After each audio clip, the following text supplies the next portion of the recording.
அடிக்கடி இந்த வசனத்தை நீங்கள் உங்களோட லைஃப்பில் கேட்க வேண்டியிருக்கா?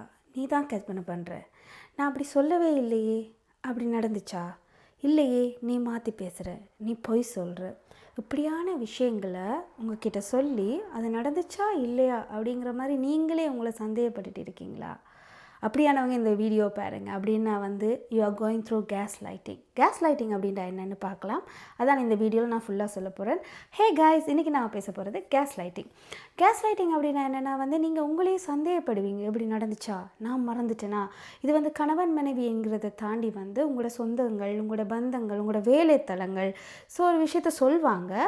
அதுவே ஒரு பிரச்சனை வரும்போது, இல்லை நான் அப்படி சொல்லலையே, நீ பொய் சொல்கிற, அப்படி ஒரு விஷயம் நடக்கலையே, நீங்களே ஒரு கணம் திகச்சு போயிடுவீங்க.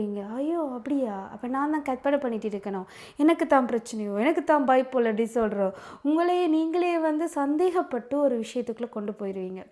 அது தொடர்ந்து நடக்கும்போது அது உங்களோட மனநலத்தை அதீத அளவில் பாதிக்கும். உங்களில் நீங்களே நம்பிக்கை இழந்துருவீங்க.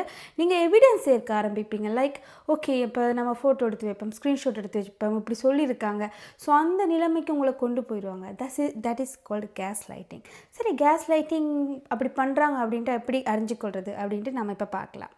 ஓகே, ஃபஸ்ட்டாக உங்கள்கிட்ட உங்களை நீங்கள் சந்தேகப்படுறது தான் ஃபஸ்ட். இது இப்போ உங்களுக்கு மறந்துடுச்சோ, நான் கற்பனை பண்ணுறனோ, அந்த ஒரு ஜோனுக்குள்ளே போவீங்க. அதான் ஃபஸ்ட் ஸ்டெப். அடுத்தது அடிக்கடி மன்னிப்பு கேட்பீங்க. அதாவது உங்களை ஒரு கில்ட்டுக்குள்ளே கொண்டு போயிடுவாங்க. நான் தான் கற்பனை பண்ணி தவறாக நினைக்கிறேனோ, அப்படி நடக்கலையோ. ஸோ அந்த ஒரு மைண்ட் செட்டுக்குள்ளே நீங்கள் போயிடுவீங்க. அடிக்கடி சாரி கேட்டுக்கொண்டே இருப்பீங்க. உங்களை நீங்களே தாழ்த்தி கொள்வீங்க. அதான் கேஸ் லைட்டிங்கில் அடுத்த ஸ்டெப்.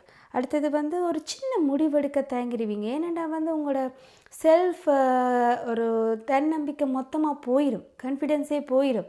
இப்போ நாம் ஒரு கற்பனையில் வாழ்கிறோம்ன்ற மாதிரி உங்களோட மைண்ட் செட் ஆகிடும். உங்களை அந்த நிலைமைக்கு கொண்டு போயிடுவாங்க. ஸோ நீங்கள் ஒரு முடிவெடுக்கிறதுக்கு பயமாக இருக்கும், செல்ஃப் அவேர்னஸ் இருக்காது.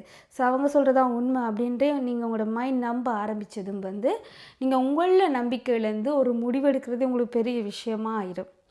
அடுத்து உங்களோட உணர்வுகள் தவறு அப்படின்ற மாதிரி இருக்கும். சிலருக்கு ஒரு கட் ஃபீலிங் இருக்கும், இல்லையே இவங்க சொன்னாங்க தானே, இதுன்னு அப்படி மாற்றி பேசுகிறாங்கன்னு. பட் உங்களால் அந்த இடத்த ப்ரூஃப் பண்ண முடியாமல் இருக்கும். பிகாஸ் அவங்க ரொம்ப கான்ஃபிடென்ட்டாக சொல்லுவாங்க, இல்லை நான் சொல்லலை அப்படிங்கிற மாதிரி ஒரு பாயிண்ட் வந்துடும். பட் அந்த கான்ஃபிடென்ஸ் உங்களுக்கு இருக்காது. இல்லை நீங்கள் சொன்னீங்க அப்படின்ட்டு உங்களால் வாதாட முடியாமல் இருக்கும். ஸோ அப்படி ஒரு மைண்ட் செட்டை கொண்டு வந்துடுவாங்க. அடுத்து நிரூபிக்க விஷயங்களை ஆதாரம் தேடுவீங்க. அதாவது ஸ்க்ரீன்ஷாட் எடுக்கிறது, ரெக்கார்டிங் எடுக்கிறது. ஸோ எப்படியாவது உங்களை ப்ரூஃப் பண்ணியே ஆகிடணும். ஒரு டிப்ரெஷன் ஸ்டேஜுக்கு உங்களை கொண்டு போகும் இந்த கேஸ் லைட்டிங்கிறது. அடுத்து உங்களோட தன்னம்பிக்கை, நான் சொன்ன மாதிரி செல்ஃப் கான்ஃபிடென்ஸ் குறைய ஆரம்பிச்சிடும். எப்பொழுதுமே குழப்பமாக இருப்பீங்க. சொன்னாங்க தானே, இல்லையா. அதோட அந்த நபர் மேலே உங்களுக்கு அதீத அன்பு இருந்தால் அவங்க சொல்கிறது தான் சரி அப்படின்ற மைண்ட் செட் உங்களுக்கு வந்துடும். ஸோ நீங்கள் அவங்களோட ஒரு என்ன சொல்கிற பொம்மை பப்பட் மாதிரி மாறிடுவீங்க. ஸோ அவங்க சொல்கிறாங்க சரி, நாம் கற்பனை பண்ணுறோமோ, உங்களால் எதிர்த்து எந்த இடத்துலையும் வாதாட முடியாமல் போயிடும். நீங்கள் என்னத்தை வாதாடினாலும், இல்லை நீ பொய் சொல்கிற, நான் அப்படி சொல்லவே இல்லை, பொய் அப்படின்ற உங்களை ஒரு பொய்க்காரன் அப்படின்ற ஒரு நிலைமையை கொண்டு போயிடுவாங்க. மோஸ்ட்லி இது வேலைத்தலங்கள், நீங்கள் வேலை செய்கிற இடங்களில் அதிகமாக நடக்கும். ஏதாவது பிரச்சனைன்னா அடுத்தக்கள் மாட்டி விட்டுட்டு தாங்க எஸ்கேப் ஆகிறதுக்கு உங்களை கேஸ் லைட்டிங் பண்ணிடுவாங்க. கடைசியாக நீங்கள் ஒரு குற்றவாளியாக நிற்க வேண்டி இருந்திருக்கும். நிறைய பேருக்கு அந்த எக்ஸ்பீரியன்ஸ் வந்திருக்கு. அடுத்த குடும்பங்களில் மாமியார் மருமகள் பிரச்சனையில் நடந்திருக்கு. ஐயோ நான் அப்படி சொல்லலை அப்படின்ட்டு சொல்லுவாங்க. ஸோ அப்படியான அனுபவங்கள் உங்களுக்கு கட்டாயம் வந்திருக்குன்னு நம்புகிறேன். அடுத்து உங்களோட கட் ஃபீலிங்கை நீங்கள் நம்ப மாட்டீங்க. அது உங்களோட கட் ஃபீலிங் சொல்லும், இல்லை இவங்க சொன்னாங்க அப்படின்ட்டு. பட் ப்ரூஃப் இல்லைன்றக்குள்ள உங்களுக்கு நம்ப முடியாமல் போயிடும். அதுக்காக எல்லோரு கூடயும் பேசுகிற ரெக்கார்ட் பண்ண முடியுமா, எல்லோரு கூடயும் பேசுகிறத ஸ்க்ரீன்ஷாட் எடுக்க முடியுமா? அப்படி இல்லை தானே. சப்போஸ் வாட்ஸ்அப் பண்ண பிரச்சனை இல்லை, நம்ம அது ஒரு ஆதாரமாக வச்சுக்கலாம். பட் ஒருத்தவங்க வாயால் சொல்லும்போது நம்ம எதுவுமே பண்ண முடியாது. அடுத்து நீங்கள் தனிமைப்படுவீங்க. பிகாஸ் இப்போ நார்மலாக நான் பொய் சொல்கிறேன்னு நினைக்கிறாங்களோ, என்னை பற்றி தப்பாக நினைக்கிறாங்களோ, இப்போ உங்களிலே நம்பிக்கை குறையும். இப்போ நான் தான் கற்பனை பண்ணுறனோ அப்படின்னு இருக்கும்போது நீங்கள் அந்த சந்தர்ப்பத்தை தவிர்க்க பார்ப்பீங்க. இப்போ அவங்க பேசுகிறத உங்களால் ப்ரூஃப் பண்ண முடியாமல் இருக்கும்போது நீங்கள் அமைதியாகிடுவீங்க, தனிமைப்பட்டு போயிடுவீங்க. அடுத்து நீங்கள் யாருன்றதே நீங்கள் மறந்துடுவீங்க. ஸோ இந்த கேஸ் லைட்டிங்கிறது வந்து சின்ன விஷயம் இல்லை, உங்களோட எமோஷனல் வெல்பீயிங்கை வந்து மொத்தமாக உருக்குலைக்கக்கூடிய விஷயம். அந்த டைம் வந்து உங்களுக்கு ஒரு செல்ஃப் அவேர்னஸ் இருந்தால் நீங்கள் தப்பிச்சுக்கலாம்.